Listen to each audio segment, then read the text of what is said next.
আপোনালোকে যদি contract farming কৰে তেনেহলে আপোনালোকৰ কেনে ধৰণৰ লাভ হ'ব পোনপ্ৰথমে কন্ট্ৰেক্ট ফাৰ্মিং বা ঠিকাভিত্তিক কৃষিৰ জৰিয়তে আপোনালোকে আপোনালোকৰ কৃষিৰ বাবে লাভ কৰিব এক অৰ্গেনাইজ প্ৰডাকশ্যন সিস্টেম অৰ্থাৎ এক সংগঠিত উৎপাদন প্ৰণালী দ্বিতীয়তে আপোনালোকৰ খেতিৰ বাবে প্ৰয়োজনীয় সামগ্ৰী যেনে উন্নত তথা উপযুক্ত বীজ সাৰ কীটনাশক আৰু অন্যান্য কিছুমান সম্পদ যিবোৰ সাধাৰণতে সংগ্ৰহ কৰিবলৈ প্ৰায়ে অসুবিধাৰ সন্মুখীন হয় আৰু এইবোৰ বাহিৰৰ পৰা কিনিবলৈ গ'লেও অধিক দামত কিনিবলগীয়া হয় কিন্তু কন্ট্ৰেক্ট ফাৰ্মিঙত এই সকলোবোৰ সামগ্ৰী এফপিচিৰ জৰিয়তে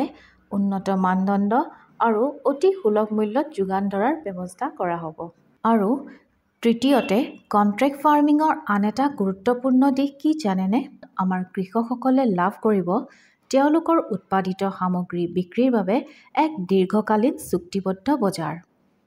য'ত আপোনালোকৰ সামগ্ৰী বিক্ৰীৰ পাছতেই অতি সোনকালে সামগ্ৰীৰ পৰিমাণ অনুযায়ী আপোনালোকৰ বিক্ৰী মূল্য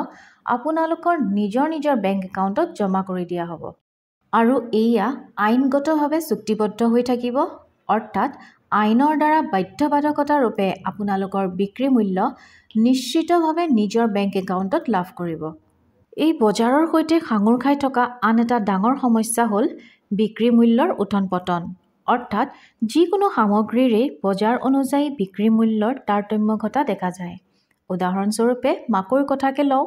মাকৈৰ মূল্য কেতিয়াবা কোনো বজাৰত যদি 20 টকা হয় সেই একেই মাকৈ কোনো সময়ত কোনো বজাৰত বিক্ৰী মূল্য হৈ পৰে 12 টকা প্ৰতি কিলো কিন্তু কন্ট্ৰেক্ট ফাৰ্মিঙত আপোনালোকে লাভ কৰিব এক পূৰ্ব নিৰ্ধাৰিত স্থিৰ চুক্তিবদ্ধ মূল্য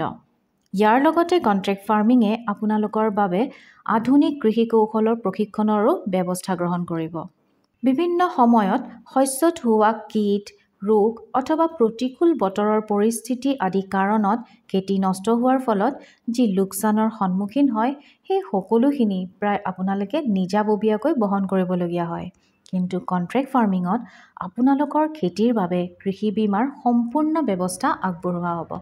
কন্ট্ৰেক্ট ফাৰ্মিঙত কৃষকসকলে সংৰক্ষণ আৰু পৰিবহনৰ ক্ষেত্ৰতো যথেষ্ট সুবিধা লাভ কৰিব আপোনালোকৰ দ্বাৰা উৎপাদিত শস্যৰ হাৰ্ভেষ্টিঙৰ পাছত শস্যৰ সংৰক্ষণ কৰা ঠাইৰ পৰাই ক্ৰেতাসকলে সেই সামগ্ৰীসমূহ সংগ্ৰহ কৰি লৈ যোৱাৰ ব্যৱস্থা গ্ৰহণ কৰিব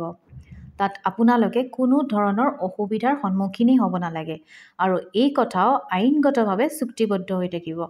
মুঠৰ ওপৰত কন্ট্ৰেক্ট ফাৰ্মিঙত আপোনালোকে আৰু কোনো ক্ষেত্ৰতেই মধ্যভোগী বা কোনো দালালৰ ওচৰ চাপিবলগীয়া নহয় কিয়নো ইয়াত সকলোবোৰ দিশেই চুক্তিবদ্ধ হৈ থাকে ফলস্বৰূপে উৎপাদনকাৰীসকলৰ ডাঙৰ ক্ৰেতাসকলৰ লগতেই বিভিন্ন বেংকৰ সৈতেও এক শক্তিশালী সম্পৰ্ক গঢ়ি উঠে যাৰ ফলত আপোনালোকে ভৱিষ্যতলৈকো ব্যক্তিগতভাৱে যিকোনো ধৰণৰ সুবিধা বেংকৰ পৰা অতি সহজতে লাভ কৰিব পাৰিব অৰ্থাৎ কন্ট্ৰেক্ট ফাৰ্মিঙৰ মূল কথাটোৱেই হ'ল যে ইয়াৰ জৰিয়তে প্ৰতিটো এফআইজি গোটেই একোটা বিজনেছ ইউনিট হিচাপে এক স্থায়ী ব্যৱসায় প্ৰতিষ্ঠা কৰি আপোনালোকৰ প্ৰতিজনেই নিজৰ উপাৰ্জনৰ হাৰ বৃদ্ধি কৰিব পাৰিব